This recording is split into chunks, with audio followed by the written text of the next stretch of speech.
Canada's Foreign Affairs Minister Anita Anand has joined counterparts from 8 other Western countries and the European Union in condemning Israel's decision to launch a military takeover of Gaza's biggest city in the near future.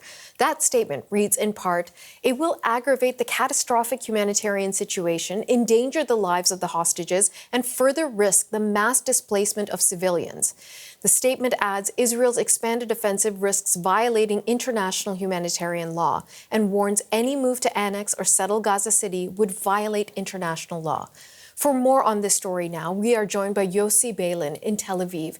He is a former justice minister of Israel and the architect of the Oslo Accords, which aim to resolve the Israeli-Palestinian conflict through a two-state solution. Mr. Beilin, thank you so much for joining us once again. Thank you for having me. Mr. Beilin, it was just last weekend where you were speaking to one of my colleagues about the growing calls for Palestinian statehood. And just to show how quickly the conversation moves, today you and I are talking about the possibility, the very high likelihood, that Israel is going to seize control of Gaza City and possibly the entire Gaza Strip. What do you make of the direction the Israeli government is going in? It seems to me it's a very stupid decision. Especially when it is taking against the view of the Israeli chief of staff of the army. It's very, very seldom that such decisions are made against the view of the chief of staff. And since I am very much against the policy of Netanyahu, but I don't think that he's stupid. The only way for me to understand it is that the whole resolution is done in order to put more pressure on Hamas to get back to the negotiating table. But do you think it will work, sir? God knows. I mean, even if this is the case, if it is done in order to bring them back, we are already paying a price, as you quoted your foreign minister, that we don't have to pay if we are not going to do that, really. So I think that we know what should be done. I mean, what should be done is to decide to end the war, to get back all the hostages, and to invite the Palestinian Authority to re-enter the Gaza Strip, which was taken from them in 2007 by Hamas. This is something that we can do. They will be helped by the Arab countries, and Hamas will not play any role in the governing of Gaza anymore. There is universal, I would say, maybe condemnation is too strong of a word, but absolutely universal concern about how Israel is moving forward and how it plans to take over Gaza City and what the consequences of that can be. There is universal condemnation of Hamas and wanting Hamas out of the equation. But Hamas has said it is not going anywhere, and its backers in Iran are not going to alleviate any of its support. So I just wonder if this is the best path forward, and if a complete withdrawal and working with the Palestinian Authority at this point, rather than other Arab nations, might be the best path forward. Well, the Arab nations will not enter Gaza without the Palestinian Authority. Right. So the exact role of the Palestinian Authority should be decided between them. But this is the way to leave Gaza. I mean, it is not in the interest of Israel to remain in Gaza. It is so expensive with human life and financially that it's crazy for us to dream about returning to Gaza, not to speak about those people who believe that we should build settlements in Gaza. It's the last place in the world, the most densely occupied place in the world, to build Israeli settlements. So this is something that we should refrain from, and we should hand it over to the Arabs themselves, to the Palestinians, first and foremost.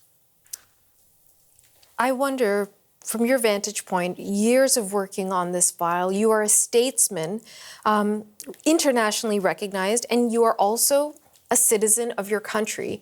And when you're speaking to people in those upper echelons of Israeli society and ordinary citizens, what are they telling you about how this government is managing the situation in Gaza? Well, we know the numbers. We know the numbers. It is not a question of my impressions from talking to people, because usually I have the luxury of talking to like-minded people. But you see that 70% of the Israelis, for months and months, support the idea of putting an end to the war and releasing the hostages. This is the picture that you see. It is scientific, and everybody knows it, including Netanyahu and his government. He believes that what he should do is something which is not necessarily supported by the majority, but this is his idea. But most of the Israelis believe that his behavior is a result of his political needs. Those being? Those being keeping the lunatic right in his government in order to assure him a majority for his coalition. May I ask you about what is at least a perception for some that Israel is becoming increasingly isolated? We had the statement come out today, which I read from our minister, Anita Anand, co-signed by a number of other states. We've also got Germany saying that it does not support sending military equipment to Israel at this state if it's going to take over Gaza City. Increasingly, the support for the Israeli government seems to be shifting away. What is that? There is no question. So, but this is an entire nation's reputation on the line, and one man is managing it. So you're right. What happens to Israel once this thing does come to a conclusion? Well, first of all, you are right. For me to watch this situation, which is a precedent, it never happened to Israel this way. Never, ever. It is not that I remember better times and now it is worse. No. Something like that never happened to us. That our prime minister cannot go abroad, actually, because he might be arrested, you know. It's crazy. The only hope is that we have elections, the latest in a year time, a little bit more than a year, and Netanyahu will not be re-elected. If there is a change of government, and the new government takes the right resolutions, the whole attitude of the world will hopefully change in a very, very quick way. Mr. Beilin, the last time I spoke to you, which I believe was several months ago, it was at another critical point in the war in Gaza.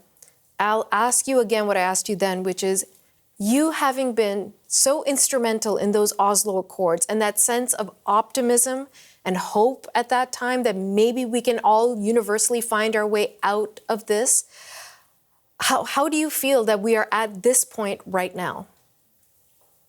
I'm not giving up. I'm working, and I'm working now. My mission now is to work on the joint document with my Palestinian interlocutors on an idea of a confederation of Israel and Palestine, which will allow the settlers who would like to live in the future Palestinian state to live where they are. And Palestinians in the same number will be allowed to live in Israel in the same legal status. If this happens, we can remove the biggest obstacle on the way to peace, which is the settlements and the settlers. We're speaking about hundreds of thousands of settlers in the West Bank, and they believe that they succeeded to prevent the two-state solution by living there. If this solution is implemented, then they will not be able to be the obstacle, but they will be allowed to live there if they wish so, rather than in Israel itself. So I'm not giving up. I believe that this is Israel will not be Israel if we don't have an eastern border, and and we will not be Jewish and democratic anymore. We cannot afford it. We cannot afford it. And this is why what we have to do is to find solutions. It is not only a matter of criticizing the government, which is more than legitimate. And what I'm doing and others are doing, it's not just a matter of sanctions and threats. It is also a matter of helping us both, Israelis and Palestinians, to get back to the negotiating table. And like in the Madrid conference in 91 and other meetings, but the Madrid conference was a very important milestone, which actually launched the years of the peace process in order to find a solution which we both, Palestinians and Israelis, need badly. Mr. Yossi Beilin, always a pleasure to speak with you, sir. Thank you very much for your time. Thank you for having me. It's our